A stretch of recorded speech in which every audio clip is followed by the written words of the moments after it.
Got it. Wow. Okay. Hey, everybody. Hey, It's great to so be back, um, recording again, recording this podcast. Isaiah, it's great to see you. it's really good to see you, dude.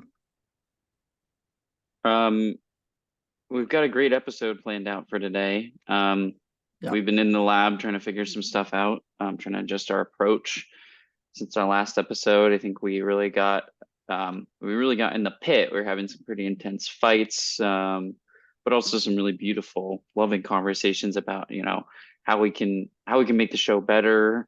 Um, and basically we did come out to the idea that we need to have like an incredibly organized like master document probably for each episode where we like talk about really specific topics and Mhm. yeah. Well, also, we've already rehearsed this episode. So, um, everything that you are going to hear today is it's really intentional. It's very, it's about as deliberate as it can As you be. And we have can. rehearsed this twice Yeah. before, including these remarks that I'm giving right now. Yeah. Um, Precision comes to mind, came to mind, and has been paramountly on the mind when we were planning this episode, and not a lot of voices in this space, in this podcast space, emphasize precision in the way that we seek to execute such yeah, today. we were talking just about the media landscape. Um, and how a lot of this is nothing new that we're saying, right? I'm sure this is something we all feel innately, whether we can articulate it or not. But our entertainments are designed to addict and stupefy us, right? It seems at the current moment we are watching things and listening to things to turn off our brains instead of to use them to engage with ideas. And so we thought, it's really important for our podcasts that we record as And for our listeners. yes, for our listeners, I think what you all deserve is something that will really speak to your deepest, strongest faculties, um, your most dear values. Um, we want to be influences on you to change the world. Um, in whatever way you see fit. So we are trying to build, a podcast episode that delivers the maximum value in the most valuable amount of time. Um, that's been, a lot of arduous conversations for us to hammer out that mission statement, but I think it's something we're both 100% dedicated to at this point. It's just beautifully put too. I've heard this twice before, including listen backs, recoups, revisits. And every time you say it, Jacob, it gets sweeter to hear and to embody that.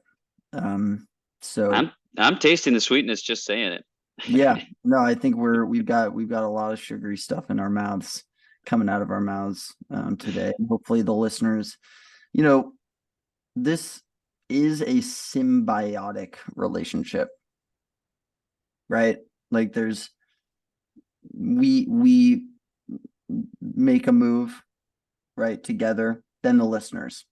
Yes. And then the listeners make a move and then we respond. And that's the most beautiful, one of the most beautiful, maybe towards the middle, most beautiful um frameworks of our podcast is that symbiotic, coexistential, right? Yeah, Space absolutely. that we I create. when the list it's you've said it before, when the listeners move we move, Yeah, when the listeners fly we fly. yeah, And part of that is it's almost in a literal sense of like, oh, I have the podcast on my phone. So yeah, when the listener walks, we're walking with them, right? When the listener takes a flight and listens to us in their headphones, we're flying with them. But it's also true. It's true in a spiritual sense as well. When a listener when a listener makes a political commitment, is spurred on to an action that is in service of love, speaking truth into the world. I like to think that we're doing that too, you know, and especially for me personally, if it's something that I'm too scared to do, um, I like Right. to think that if the listener's doing that, it's something that I'm also doing, and we're sort of splitting the experience 50-50. Mhm. 100%. And it's funny that you say 50-50 and then I say 100% because together 50-50 create 100%, 100, keeping it there, keeping it at the 100 level. Yeah, And and that's a bit of a it's like it's a bit of rounding, but it's effectively true, because it's like, okay, let's say a listener has an experience, they go bungee jumping. I can't do that, of course. My stomach is bungee upset. jumping, I'd like to think that like I could. I recently did hurt my foot though. So Hmm. the idea of like I was actually before I hurt my foot, I was thinking about funny that you mentioned bungee jumping because I was thinking about bungee jumping every day. And I was thinking about I could be someone that could think about like doing this. And then obviously, I hurt my foot. My foot um since that event, I've been really thinking about the listeners carrying on that load of, well, this is limiting my activities, you know. I like to think that there's a lot of bungee jumpers, squirrel suit jumpers, parachute gliders, surfers, skiers, extreme sports listeners, extreme sport listeners that partake in extreme sports. And so that gives me comfort that, oh my gosh, because of my foot, I won't be able to really do those activities. But the listener, as you said, they fly, we fly, they ski, we ski, right? Um, anyways, just to implement action via the listener. Oh, of Yeah. course. And I think Yeah. I was just I couldn't agree more. And what I was wanting to do is move that to more mathematical proof of, Right. so I'm not going to bungee jump. A listener is bungee jumping right somewhere. And we're saying, oh, that's a 50-50 experience. But it's like, then turn that back around. It's like, okay, oh, we know we have a 50-50 agreement. But then it's like, then we pull it back and I have my 50%. But it's like, what's to stop me from taking another 50%? And so at that point, I have 75. Then what stops me from taking another 50% of that? Because it's like the rule is in effect in each successive moment of time. So, in each successive indivisible moment, I'm getting halfway closer to experiencing what the listener is experiencing. Unfortunately, I'm never getting all the way there, Mm-hmm. right? Yep. Because so it's like I'm never quite reaching 100% of experiencing what the listener is doing, but I'm getting infinitely closer at all times. Um, so we might as well say that I'm doing it, which is what you did, and I think that's correct. Yeah. And if I may demonstrate this, we've got a little whiteboard here. I don't know. I'd definitely like you to demonstrate this. Is this visible to you? Yeah, I can see a whiteboard right now. Yeah, Okay, so seems like the you're listeners, resizing it. the listeners who are tuning in via audio, what I want you to do, I'm going to guide you through the diagrams that I'm about to do because I'm about to illustrate via drawing, via illustration. Right. If you're Things listening to that this, if so you're listening to this at work, you have this in a YouTube tab, you're gonna want to tab over and watch this, no matter who is close to you, because Yep. your boss is gonna want to see this as well. It could actually turn them onto the show, and that would be huge for us. It could increase our listenership by a huge percentage. We actually are trying to increase our boss or CEO listenership, because I think changing the world from a grassroots way. Imagine if the grass started at the CEO level.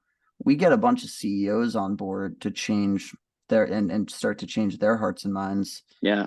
Not only that, but we would also get to sort of experience what it's like being a CEO, which I've always been curious about.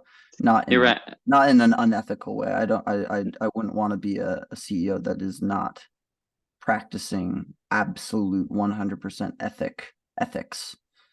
ethical, situational decision making, etc. So as Jacob was saying, if this Well, is just one thing before we start is that I think you're touching on something really important about grassroots. yeah And you're right. Is grassroots at the CEO level is, I think, addressing the biggest problem with grassroots is because it's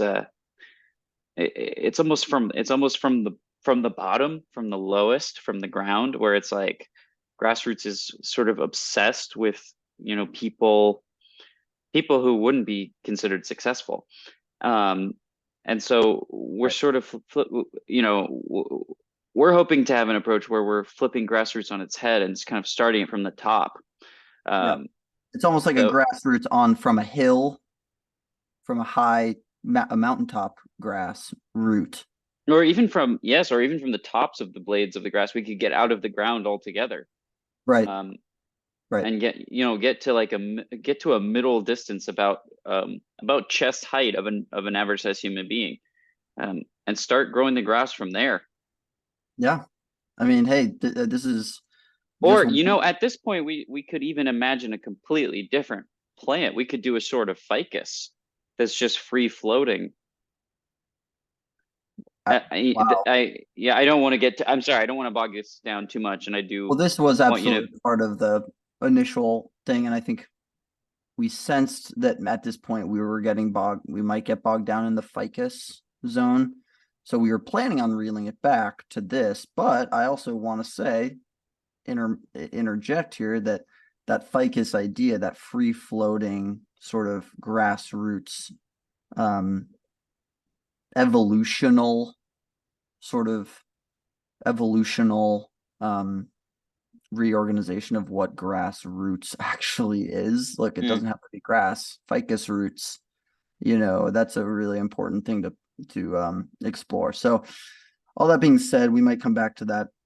I've got this diagram here. We've got a simple XY axis graph coordinate plane. Obviously, we have the x-axis as per usual going vertically north south. The y-axis, as always, goes along the bottom. We'll call the Jacob and Isaiah on this x-axis, right? So here we have 0 and here we have the listener. So if we're starting from a place of minimal experience, which is where we would where we are, but we're hoping to get out of. We're seeing this dip, and absolutely, so there's 0 experience, but here's where things get interesting. Right here, we're meeting the listener experience, and it's easing down towards this y-axis, down towards the listener experience. So we are getting actually infinitesimally closer to this listener experience. But as Jacob was saying earlier, we're not actually touching the listener experience. But if you were to round, hey, who's counting? But I think experiences. At a What's certain point, it would be equal to 1.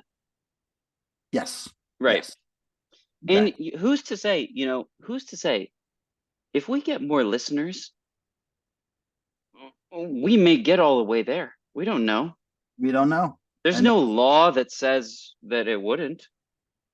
no, absolutely not. And right here, if I may. This is the flashpoint. So this is the meeting point of listener and our experience.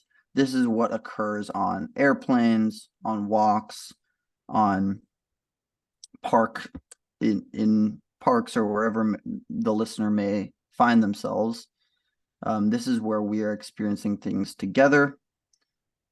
Just write this out, flashpoint. So I'm gonna take a screenshot of this. I don't want to linger on this too long. We can post this. I mean, we'll try to post this in um an email. Yeah. Yeah, we absolutely will post this at a public database point.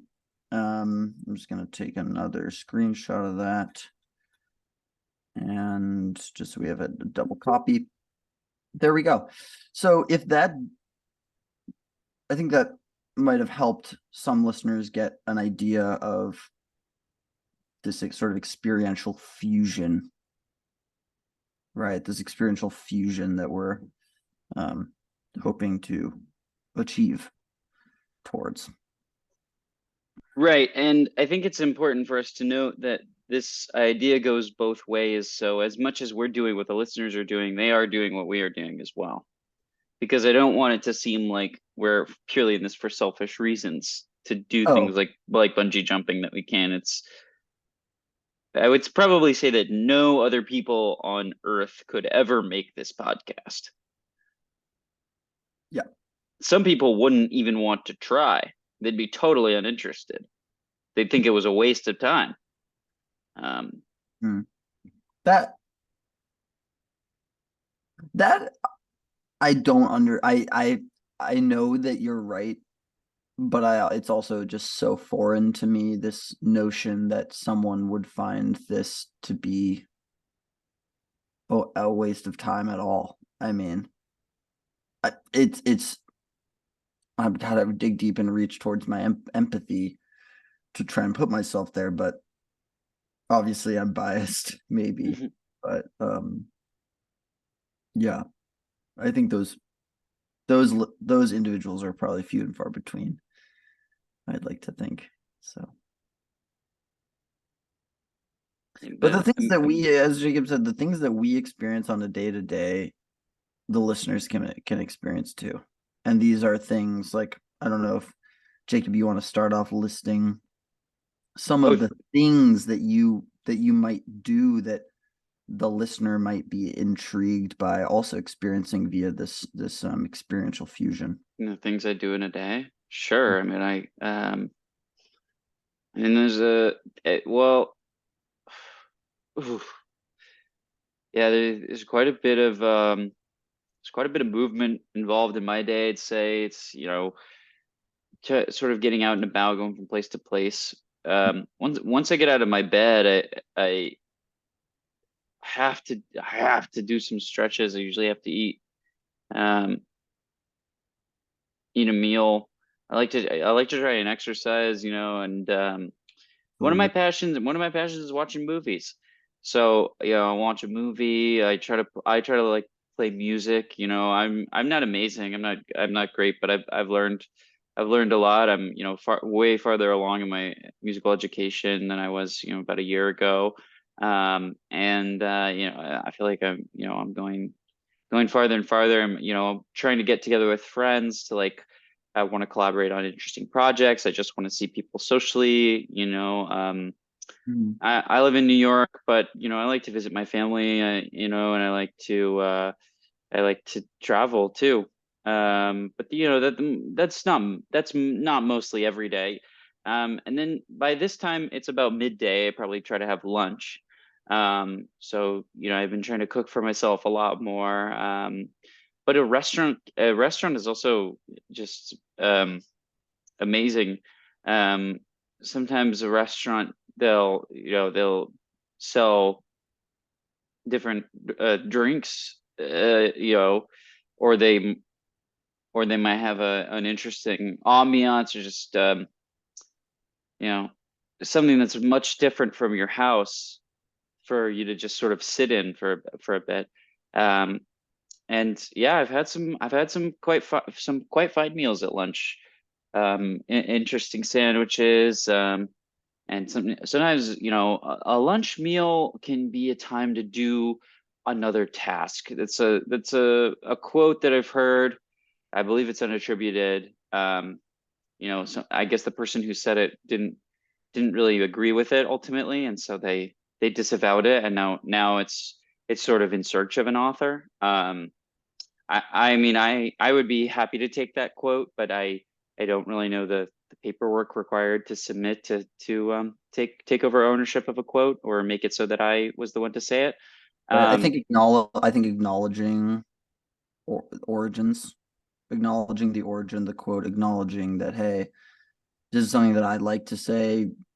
The original, and maybe someday I will, you know, hire an assistant, try to figure these things out for me. But you know, obviously, yeah, as I'm saying, as I'm getting through my daily routine, it's like, do you think there's a lot of time for me to to be looking things up like that on web portals? I mean, no, and usually, you know, usually around this time, I think about having a soda. I don't this would be a always good do time. that. Also, this would be a good time, really quick, to say that we are looking for interns. Like you talking about your activities are Unpaid. getting flooded with just flooded with, wow, that's a lot, and there's a lot to do. So yeah, unpaid payment right now is forthcoming in the sense that the idea of Unpaid figuring payment out right now is figure, forthcoming. It's true. figuring out payment, that idea and that problem solving path will reveal itself in time, and that's what something that we will pursue working on down the road. Continue though. So you mentioned soda. Soda, yeah. So I've always been a Dr. Pepper fan for really as long as I can remember. It's there's something about it just makes me happy.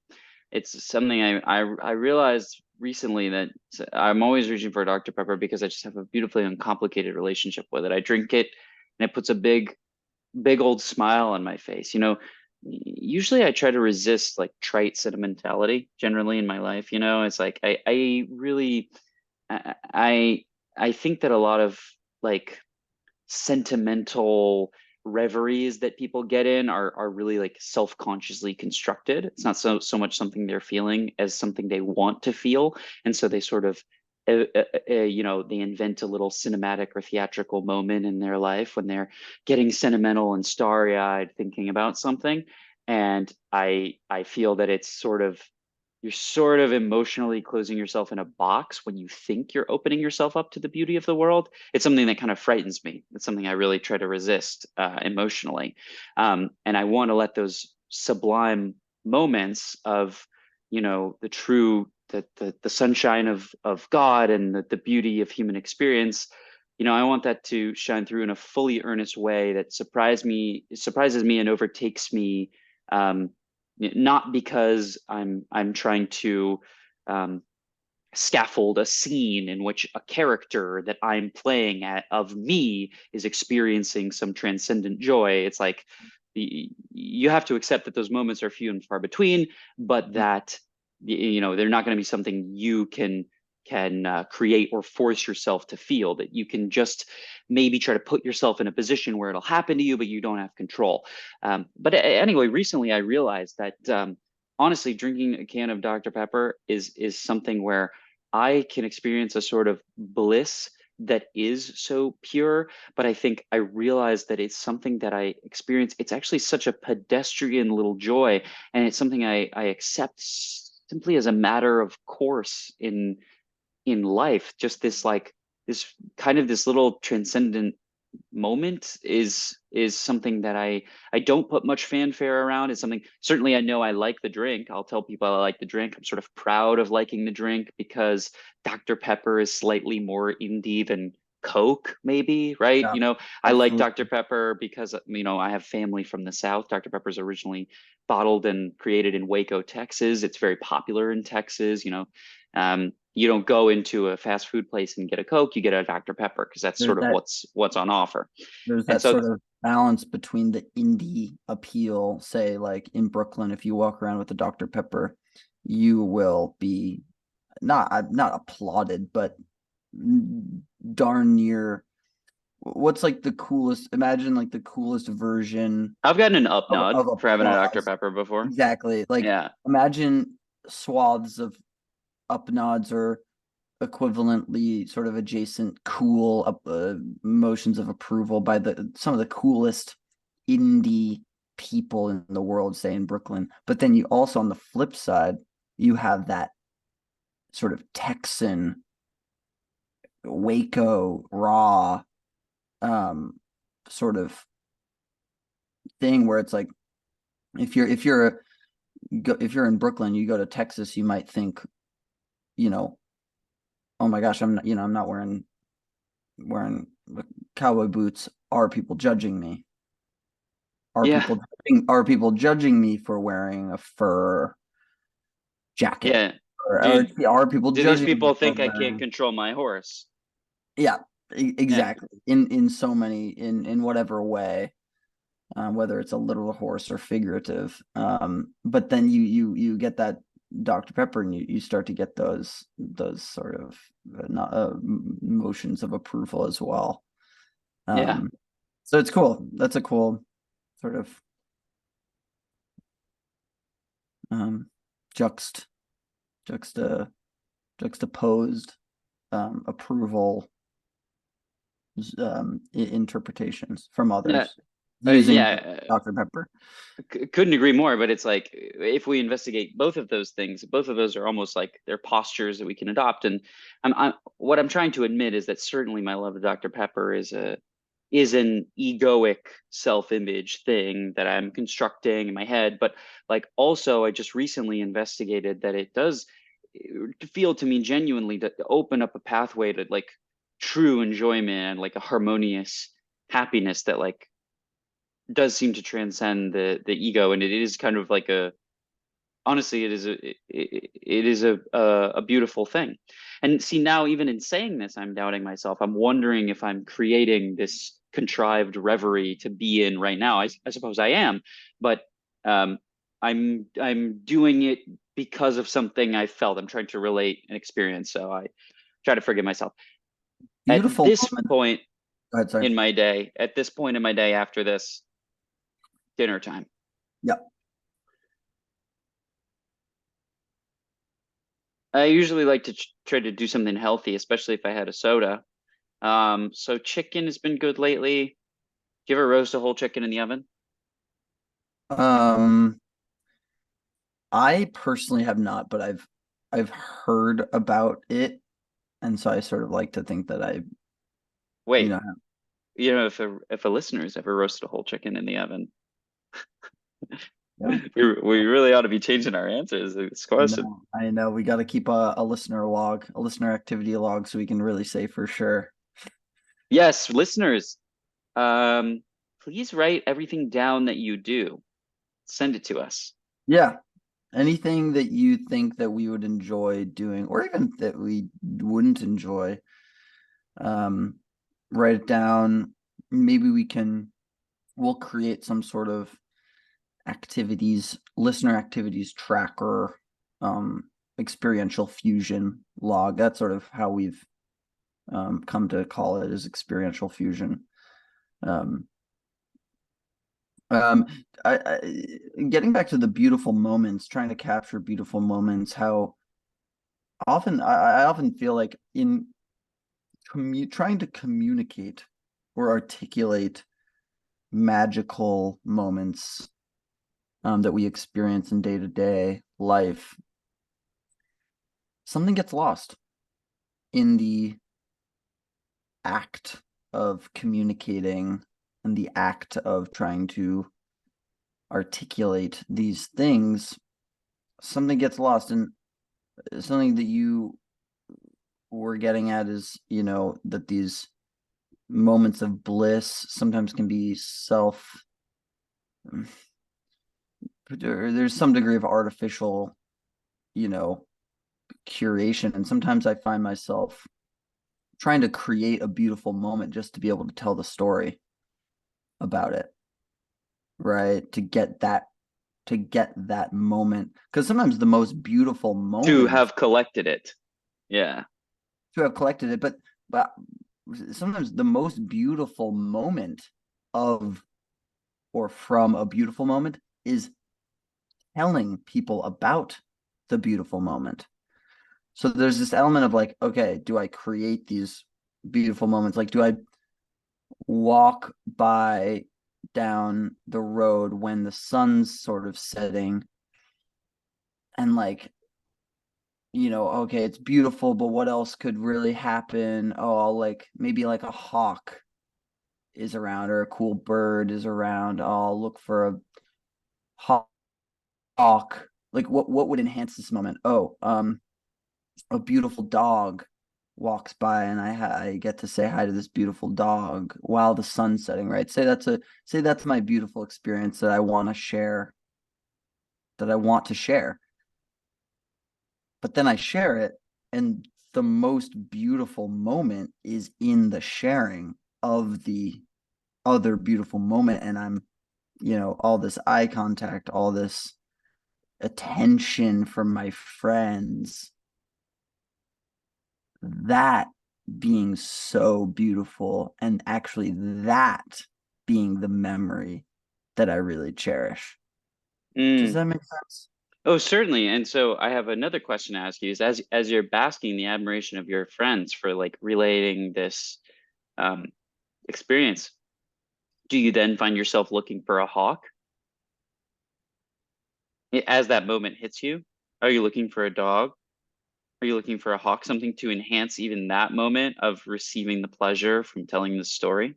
Wow. That is not something that I've done yet, but I can see this road. It's like an adrenaline junkie road. Wouldn't that be exciting? It would be exciting. No, Could for lead real. you to a whole new world of pleasurable experiences. I know, and it's If layering, you're sort of, this could be amazing if you're sort of never in the moment, never ever in the moment, right? and just Always. sort of always compiling it to be told and delivered later. And then even the pleasure you receive from that, then turning that into something you're That you relating, can like flip. it's sort of like In. you'll always be held in this tension and you'll never ever release. Do you Sort think of. that's good? Do you think that's desirable? That pursuit of ultimate tension or ultimate suspension, perhaps, for the ultimate moment where like wouldn't Yeah, have to be a hawk, but you have to judge the ultimate moment for yourself then, don't you? and it wouldn't have to be a hawk, it wouldn't have to be related to a hawk being in the room while you're telling these stories to your friends. No, I mean But it that's could kind of be, that is the perfect example, but it does, yes, exactly. Not everything's going to look exactly like a hawk. Um, but it is one of the perfect examples that I can imagine myself chasing that. yeah. Sure. Yeah. The hawk himself never does this. No. Maybe that's why we're so drawn to it. Him, her. Her, let's decide on that. Yeah. I was sensing that too. Yeah, thank you. Thank you.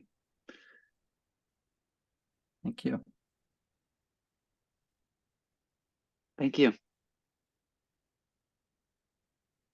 feel like we've talked about the listeners, we've talked about experiential fusion with the listeners and with us. Yeah. We've talked about beautiful experiences. We've talked about the day, what happens in a day. Talked about my foot and all these things, hurting my foot creates this, yes, I would be, surfing, I would be skydiving, I would be bungee jumping, and the foot has, in one way, limited my ability to experience those things, but in that same way has actually accelerated it greatly. Because if I didn't hurt my foot, I don't know if I'd be where I am. I might be a professional athlete or skydiver or adrenaline seekers. So Now you're seeking a different sort of adrenaline, my friend. yeah, exactly. Chasing that bird. Well, I feel we've talked a lot about our goals and aims for the show and how we're trying to set up, a new listener, fusion experience model, talking about our days, or, I'm sorry, I don't think we ever heard about your day. My day is actually remarkably similar to yours. So Oh, 2 for 1. it's great.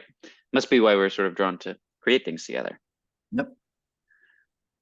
That's what they say, right? You're sort of drawn to people exactly like you. Mm-hmm. Yeah. Well, I think it's time for us to move on into the meat of the show, which would just be sort of content.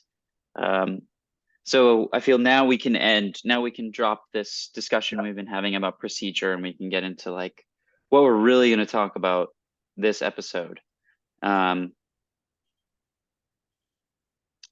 which is, funnily enough, the magic of the listeners. Yeah. Yeah. Today's episode, and I'm getting a smile on my face because Me too. this topic has been Yeah. boiling deep inside of us, and we're so excited to talk about it. I don't know if you noticed, but how we were sort of rushing through the beginning segment, and this will probably be a 2-parter. So, but we because I'm just the magic of the listeners is what we're here And to I'm getting discuss. so excited because I could just see that as the episode title today. I know. Ooh, visualizing it, dude. Yeah. Oh, yeah, I can't wait.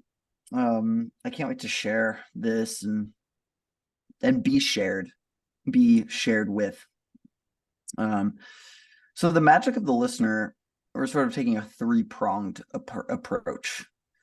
So there's the magic of the listener. One,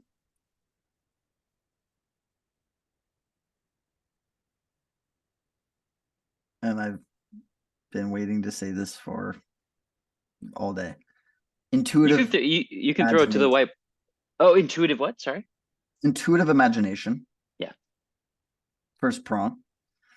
You can throw it to the whiteboard if you want, man, because I think we'd love to see Yeah. this Okay. Yeah. visualized. We'd like to outline this. Oh, and we got this diagram still up. That The screenshot looks gonna have to safely go. looked beautiful. So this first prong is intuitive imagination. Jacob, I don't know if you want to, while I'm typing this, just speak a little bit about this, but the subject matter is the magic of the listeners. Intuitive imagination is the first sort of prong, which we're going to dive into. Totally. And I feel that though you're the sort of the intellectual architect of these prongs, it's, of course I understand them, and in a deep way we all understand them. Listeners don't need to be taught to listen. There's no such thing as an aspiring listener. There's no such thing as an attempted listener. There are only listeners, and listeners are receiving, they are taking in information, and that is done intuitively. So then we explore intuition. Mm-hmm. What is it? Is it a calling to to an instinct. What is intuition? Is it our attempt to rationalize and rationally grasp information that we already know through our more base, connected, sensual senses? Is intuition something more metaphysical, Mm, a mhm. calling from a deeper understanding, a deeper nature of what we are, to Or a be in deeper tune imagination. with the truth? Exactly, that's where it brings us, is Yes. imagination. Is at a fundamental level, we as people are imagined characters within the within the one within the one mind of The universal mind the universal mind, of the which listener. we which is of the listener, and which Exactly. creates the listeners, and is that it is listening to itself through you, by you listening. And actually, Right. what the It beautiful thing cycles, is that you're listening to this podcast. right. And it cycles into each other and itself in a way that does make this prong one of the most overwhelming.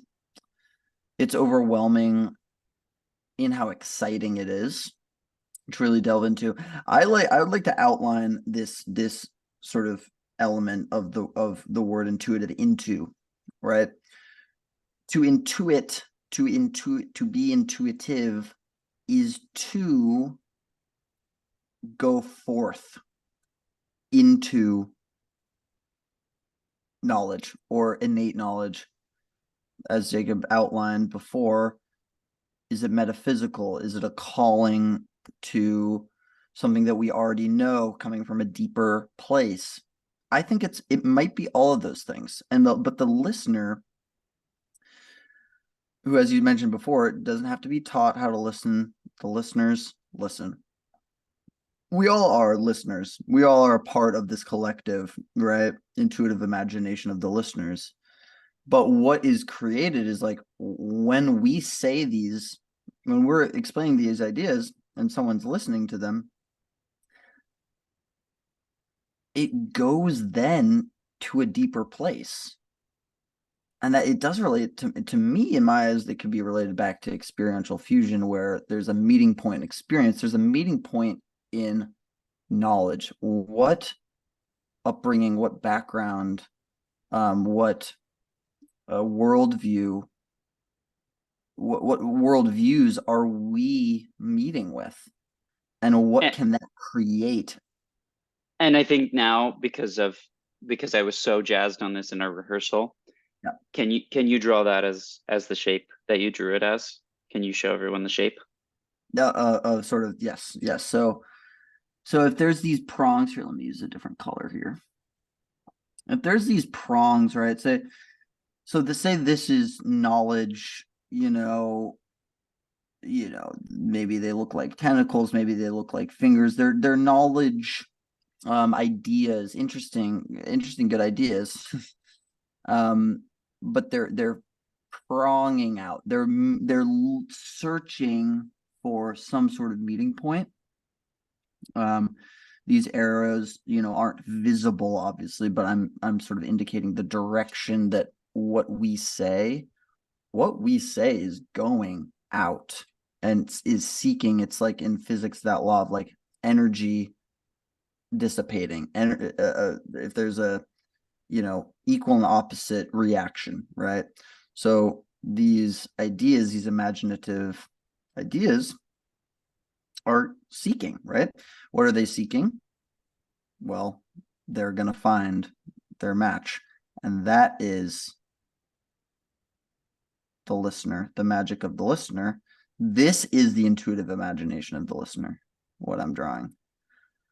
So these are these fusion points. This is so elegant. Thank you. I mean, done a lot of research on this, and this moment right here is something that is endlessly fascinating, but something that perhaps we'll never fully know or appreciate fully. It's where our ideas and the intuitive imagination of the listener meet. And there's got to be some sort of explosiveness, right? But to go into this root into intuitive, into, we're going into this space. And this is, now we're getting into history, where words come from. Pretty awesome. Absolutely. So Etymology. a lot of disciplines at work. Yeah. So this is, the listeners and interesting, good ideas with Jacob and Isaiah.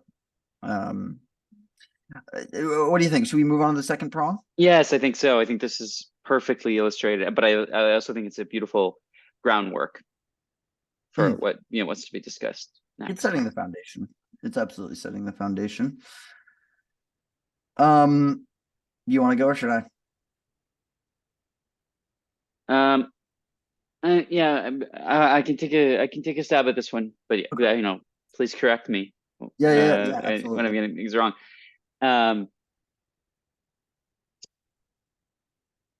This would be static minds, dynamic hearts. Yeah.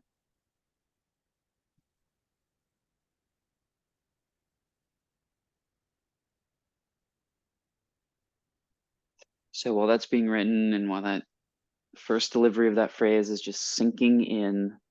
So yeah, we do want to give a moment. We want to give this, allow this moment to happen right here, and just let this.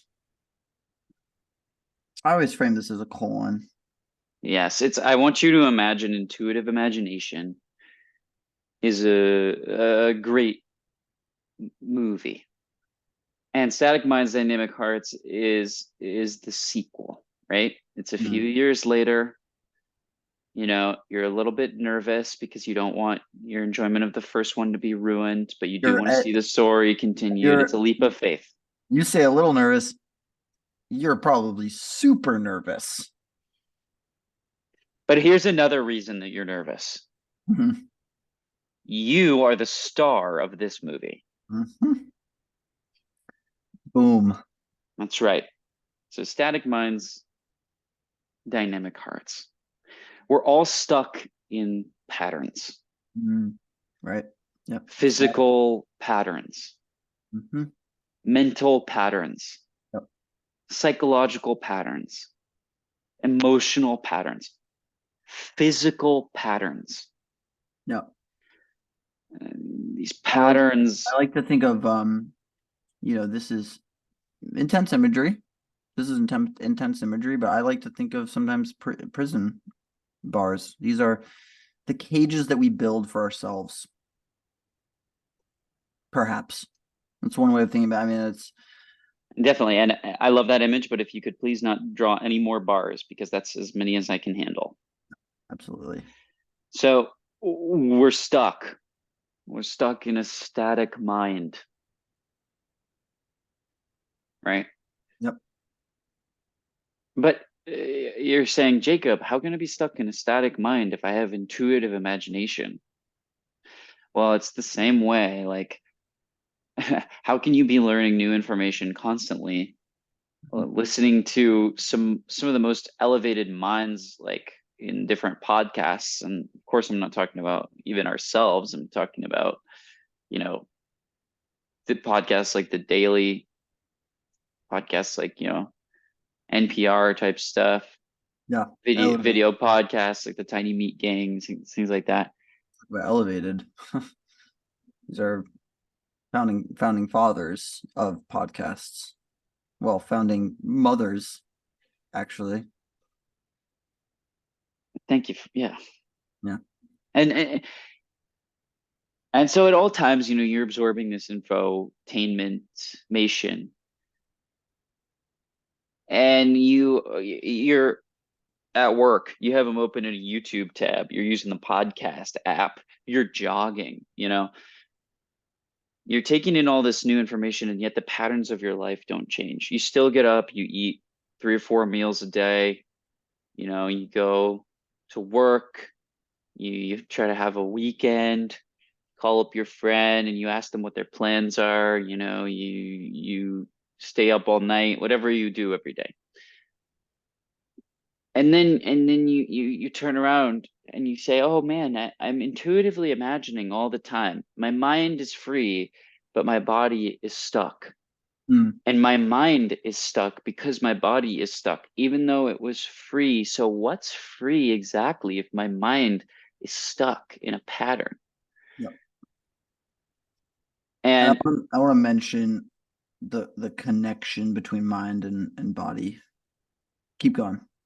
Just, definitely, all the thought. because the next part of the phrase also deepens that connection is dynamic hearts. This is sort of the solution to a static mind.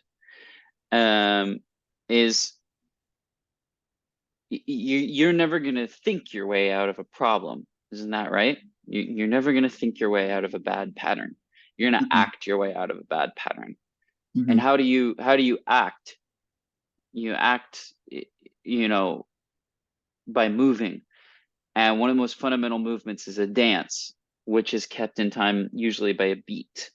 mhm. And the most primordial beat that we experience in our life is the heartbeat. Um, so you can see how even when you try to explain this phrase and use other words to get away from it, you actually come right back to where you started. Back around. Um, say again. Right back around. Yeah. So yes, intuitive imagination is a beautiful concept. It's fundamental, but I think Static Minds, Dynamic Hearts acknowledges the challenge that we all face in implementing intuitive imagination in our day-to-day life. It's a reminder both of the prison Mm-hmm. that we live in, but also in the dynamism and opportunity of change. Yep. Through action, through pursuit, through rhythmic pursuit, and obviously dynamic.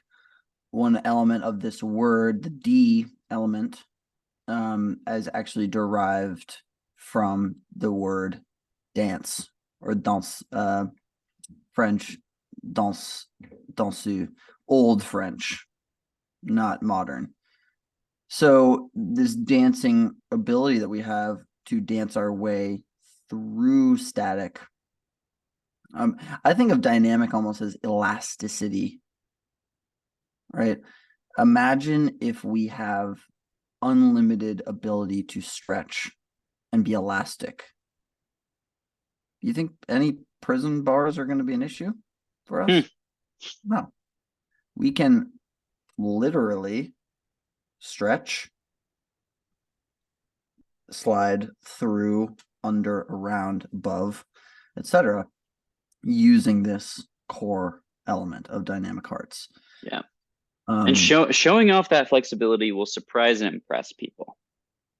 absolutely. I mean, there's a slew of benefits with sort of showing this dynamic heart side. You know, we all have that side to us, and the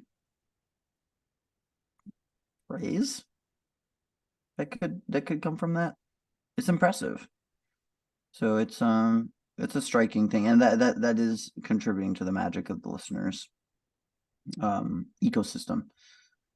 So do you think we're ready for the third prong? I think we are, yeah, and I can take this one. um and I in my excitement I realized I forgot to write out the heading of all this. So just in case the listeners are maybe coming in late, arriving late to a listening session or a listening party, surprise, this is all about the magic of you, um, magic of the listeners. And so gearing up for this third prong, this is something that we are, I would say, this is maybe a dramatic way of putting it, but questing. I think we are questing to solve this, and figure this out, and learn more. And these are, oh, listener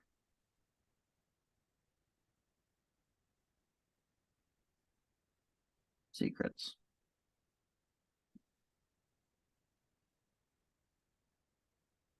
Listener secrets. Wow. This makes me smile to no avail. Well, to no end, rather. This makes me smile to no end because it is so unbelievably big. Listener secrets elevate the first two prongs and give these first two prongs, these first two qualities, these ideas, these intuitive imagination, this quality of meeting in the middle, right? This explosion point, this flash point of our and listener experience, and taking this beyond, right? We talked about static minds, dynamic hearts. This dichotomy, this colon here represents a coin flip, two sides of the same coin, etc. Listener secrets. What's inside the coin? Exactly. What is inside that coin? When you open that coin up, what is it? What do you see?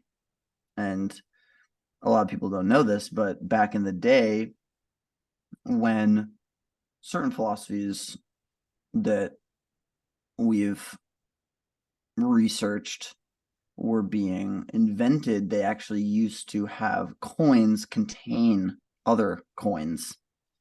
Hmm. But a lot of them were really hard to get open. So a lot of people eventually they would rust over the coins, these coin compartments. No one knew that there was anything inside of it. And then they started making more modern coins, which are just the coin, because that the art of opening the coin to reveal other coins, smaller coins, was lost. And so people A then, lot of coins now just have nothing but, wax and maybe a few construction materials inside. yeah, which is a darn shame. But in this sort of imaginal, um, you know, imaginal theory that we're investigating, listener secrets does exist inside this coin. And that's sort of what we're always searching for. And that's where basically we need we need your help, listeners, right? To figure out what are listener secrets? What are listener secrets, and what does that even mean? But that's part of, right, this pursuit that we're on this path, dude. And it can be intimidating. It makes me smile, but it's also really intimidating, this one. Yeah. So listener secrets. I don't know if you want to speak on it. I feel like I've been doing a lot of talking. I'm just trying to find the right words, and the most sensitive way to say this is the listener's secrets I've been able to hear have really touched me. People have written in, they've called us, they've written in, and the secrets that have sometimes been shared have really touched me. So thank you for letting me be able to say that. That's beautiful, Jacob. Thank you. I don't know if that was hard to say, but you delivered it beautifully and Thank you. truly eloquently, and I think all the listeners will agree. So the last thing I want to touch on is the I guess inceptionary aspect of this. So Inception, right, is this movie that all of us saw, most people saw. I think most people just in general saw this with Leonardo DiCaprio, and it's about this idea of basically this movie is about if you're having a nightmare, right? When is the nightmare over? But also this idea of like within the nightmare, maybe you woke up from a really good dream. Oh, and what's Hmm. that? What's that dream about? That dream, which was being had inside this world of the nightmare, maybe in that dream, you were having a nightmare. You see where this is going? It goes deep. So there's dreams, good dreams, beautiful moments, and nightmares could be layered inside of each other. And that's what the movie is about. And this idea of this, I like to say, inceptional or inceptionary, um, dare I say, approach is this idea that nightmares and good dreams can coexist together, and that there are layers. So listener secrets can be touching, good, beautiful. What's the secret though behind that, right? What's the secret that's incepting or inside of that secret? Maybe we've got a little bit of a frowny face in here. Hmm. These light and dark underbellies sort of also reflect back to the second prong, status, minds, dynamic hearts, which is that right, there's good and bad. There's good and bad, and they meet in the middle. And listener secrets, I think, represent that beautifully. Um, so yeah, I don't know if you want to speak on that. I did a lot of research on that movie, and how that framework or approach manifests in the magic of the listeners. Yeah. So I think you're touching on it slightly, but I just want to bring it under the focus of our microscopic lens and say that not only does this, listener secrets contain an inceptional principle about nightmares and night joys. Let's say, yeah. It's it's a chic academic term for happy dreams. Um, it also contains a sort of inceptional stack of all other principles of listener magic, including the listener secrets principle itself. Mm, You were okay. talking about how it touched on a previous prong of static minds, dynamic hearts. This is undoubtedly true. But Mm, of course, then in order to touch on that prong, it must necessarily touch on the intuitive imagination prong. And here's the level that we haven't, here's the square we haven't circled yet for people, but that some of our more astute listeners and viewers will already be picking up on, which is that what you can see right now in the diagram, intuitive imagination, static minds, dynamic hearts, listener secrets, they are ordered correctly, but the beginning and the end is not decided. For the purposes of your tutelage and edification, um, we mm, have ordered them in the order that would be easiest to explain. But please know that the way this could very validly be presented with static minds, dynamic hearts, followed by listener secrets, followed by intuitive imagination. It could be presented as listener secrets, followed by intuitive imagination, followed by static minds, dynamic hearts. amazing. Truly, the Yeah. dream never ends. Yep. And I think this is one of the most exciting things about what we've discovered in our research for this podcast. And you know, not to go too much back to the beginning of the episode where we were doing all this stuffy conceptual talk, but yes, I mean, this is going to play into our long-term strategy. This stuff is really going to be huge for sort of fusing our experiences, building our audience, and hopefully becoming guests on a late night show like Jimmy Fallon, um, which we'll all, of course, be able to share in the joy of doing together. Exactly. Yeah, exactly. Yeah, that experiential fusion thing. Hey, you betcha. That's not going away. I wrote reversals just to indicate this, what you said about reversals are always at play. And reversalization is sort of, we didn't want to make our own prong, its own prong.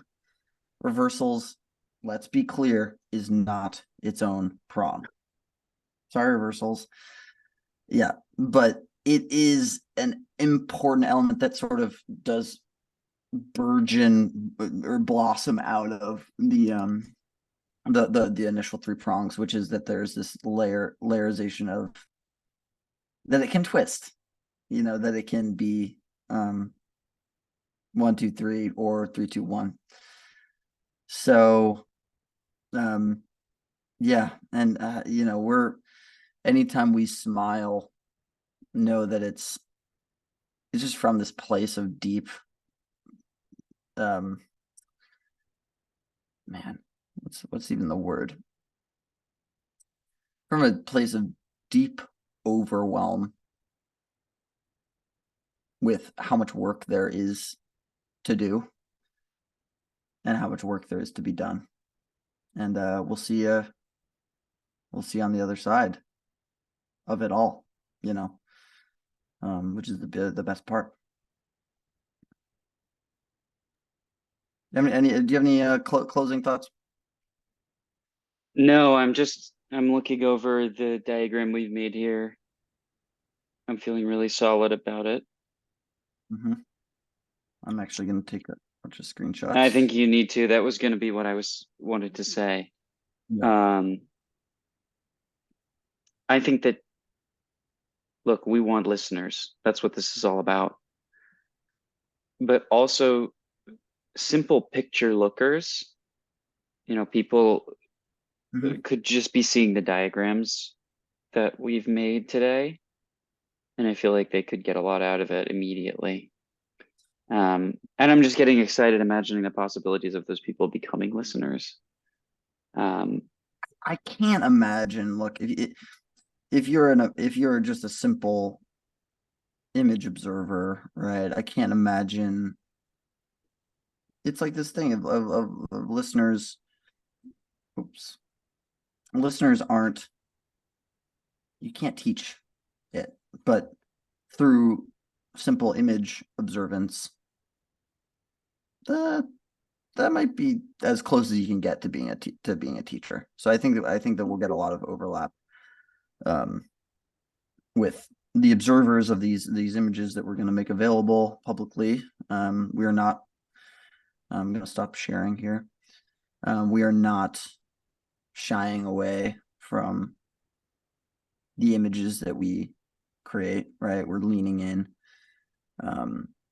and excited to see where we meet. Right, see what we're met with. Yeah. Yeah.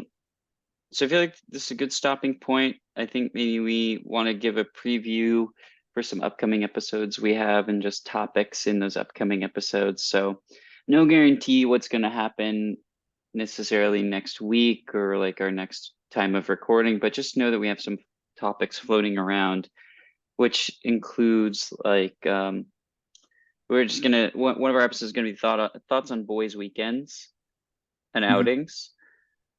We're gonna do a show about dating. Mm-hmm. We're gonna do a show about college and looking back on college. And yeah, we're gonna do an episode about New York City. So just want everyone to get ready for that. Good for that one. Ooh, Yeah, uh, but those are dude. we're gonna get deep on those topics. So this week was something light. I feel like we're still getting off our feet. Um, so thanks for bearing with us, but we're gonna get serious about some topics down the line. And we might make you laugh along the way. Yeah, yeah. There's some little treats that we've got planned. I also at some point I want to do an episode about the rehearsal process because we're obviously deep in these iterations and revising these episodes numerous times. I don't even know if numerous uh gives is appropriate for We, the it, amount of revision. yeah, we will need a new term to describe the process, but Yeah. But maybe we yeah, can do that in that episode, describe the rehearsal process, theorize about how our process has been just sharpened and sharpening and what has brought us here. Could be good insight for the listeners, but we got a lot of great topics too. Yeah, dating, New York City. Hey, maybe this can meet in the middle for all you New York City listeners who are looking for some love. And yeah, we're just so excited and thrilled and honored. So thank you, listenership. And without further ado, Jacob, I want to give a quick shout out actually. And that shout out is to you. I want to shout out Jacob oh wow, for being the best podcast partner and um creator, specializer I could ask for. So thank you. thanks, man. I gotta say, you're one of my favorite creators as well. This collaboration has already been really fruitful. I can't wait to see where we go through from here. And my only regret Hmm. in this whole process is that you're not a listener. Um, so that we Believe can't me, so that we can have a sort of experience fusion. But I mean, we are working on the technology to allow it to go between us, but we're not there yet. to achieve that. Yeah, it's almost like when someone hasn't seen like the best show of all time, like obviously the best show of all time, The Office. When someone hasn't seen The Office, I am like, I wish I could trade places, and that's sort of how I feel like through by creating this and by devising and researching all these things that we talk about. As we discover them, I wish that I could just be on the listener side and be able to be that magic of the listener, intuitive imagination prong reaching out. But yeah, Absolutely. we'll get Yeah, I there. want to I want to listen to this so badly, but I can't, you know. Um, Yeah. We and gotta it's get one of the okay. Men And in Black flashers. could actually be could actually do some research on that if that's yeah, based on. Yeah, we'll talk so next step. we will. Okay. Well, we're signing off, everybody. Thank you so much for listening. Keep listening, keep commenting, subscribing, liking our stuff, and leaving your wonderful comments. Thank you. Bye.